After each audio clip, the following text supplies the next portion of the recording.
मृत्यु के 13 दिनों तक क्यों अपने घर में रहती है आत्मा। तो चलिए जानते हैं इस वीडियो के बारे में। अगर आपने अभी तक हमारे रहस्यमय प्रकाश यूट्यूब चैनल को सब्सक्राइब नहीं किया हो तो सब्सक्राइब कीजिए, ताकि आपको हर नए नए रहस्यों के बारे में पता चल सके। मृत्यु के बाद 13 दिनों तक क्यों अपने घर में रहती है आत्मा, जानना चाहते हैं आप? तो चलिए शुरू करते हैं आज का वीडियो। बता दें कि गरुड़ पुराण जिस तरह जीवन एक सत्य है, ठीक प्रत्येक व्यक्ति को यह भी भली भांति पता है कि मृत्यु भी एक ऐसा सत्य है जिसे कोई जितना मर्जी जुटा दे, परंतु इसे बदला नहीं जा सकता। कहने का अर्थ यही है कि जिसने इस पृथ्वी पर जन्म लिया है उसे एक ना एक दिन अपने प्राणों की आहुति देनी ही पड़ती है। इसे बारे में हम में से बहुत से लोगों ने कई बार अपने बड़े बुजुर्गों से कहते सुना होगा कि मृत्यु के बाद मनुष्य शरीर की आत्मा 13 दिनों तक अपने घर में रहती है। मगर ऐसा क्यों, इस बारे में क्या किसी ने सोचा है? अगर नहीं तो चलिए आज आपको इससे संबंधित जानकारी बताते हैं और जानते हैं कि आखिर क्यों मृतक शरीर की आत्मा 13 दिनों तक अपने घर में भटकती रहती है। साथ ही ये भी बताएंगे 13 दिनों तक मृत्यु के नाम का पिंडदान क्यों किया जाता है। बता दें कि गरुड़ पुराण में इस बारे में विस्तार से बताया गया है। गरुड़ पुराण में बताया गया है कि जब किसी व्यक्ति की मृत्यु होती है तो यमराज के यमदूत उसे अपने साथ यमलोक ले जाते हैं।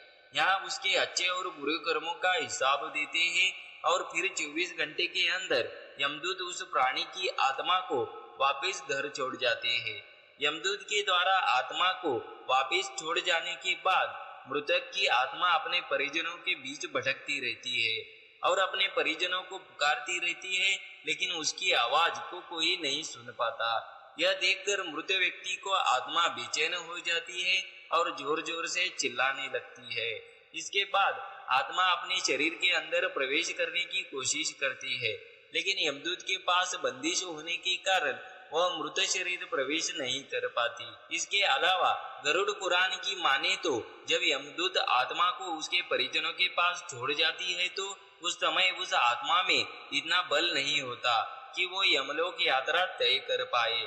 गरुड़ पुराण के अनुसार किसी भी मनुष्य के मृत्यु के बाद जो 10 दिनों तक किया जाता है उसे मृतक आत्मा के विभिन्न अंगों की रचना होती है, और जो 11वें और 12वें दिन पिंडदान किया जाता है उसके मृतक आत्मा रूपी शरीर का मांस और त्वचा का निर्माण होता है।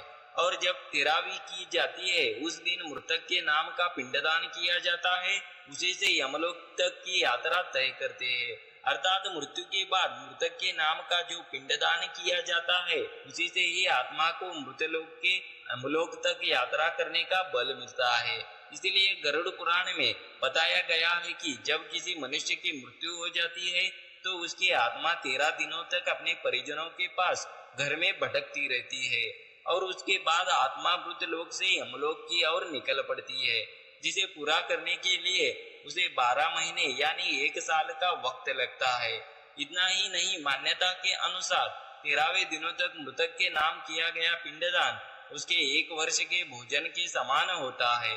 अगर पिंडदान न किया जाए तो क्या होगा? इसके अलावा बता दें कि अक्सर लोगों के मन में यह सवाल भी जरूर आता है, अगर किसी मृत व्यक्ति के नाम का पिंडदान नहीं किया गया तो दोस्तों आपको बता दें कि इसका भी वर्णन गरुड़ पुराण में किया गया है। जी हाँ, जिस मृतक का व्यक्ति का पिंडदान नहीं किया जाता यमदूत उसे 13वें दिन जबरदस्ती घसीटे हुए यमलोक की ओर ले जाते हैं। मृतक व्यक्ति आत्मा को इस दौरान काफी कष्ट उठाना पड़ता है। इसीलिए हिंदू धर्म में मनुष्य की मृत्यु के बाद 13वें दिनों तक पिंडदान करना आवश्यक माना गया है। इसके अलावा आपको बता दें कि 13वें दिन परिजनों के द्वारा मृतक व्यक्ति के नाम का जो भोज कराया जाता है, अगर वह कर्ज लेकर किया जाए तो मृत व्यक्ति की आत्मा को शांति नहीं मिलती। इतना ही नहीं, गरुड़ पुराण में यह भी बताया गया है कि जो व्यक्ति जीवित रहते हैं, अच्छे कर्म करता है, मृत्यु के बाद उसकी आत्मा को यात्रा के दौरान यमदूत कोई कष्ट नहीं देते, और जो व्यक्ति बुरे कर्म करते हैं उसकी आत्मा को यमदूत यात्रा के दौरान कई यातनाएं देता है और आत्मा को कई कष्ट भोगने पड़ते हैं। तो दोस्तों इस वीडियो को ज्यादा से ज्यादा लाइक और कमेंट कीजिए और हमारे चैनल रहस्यमय प्रकाश को सब्सक्राइब कीजिए।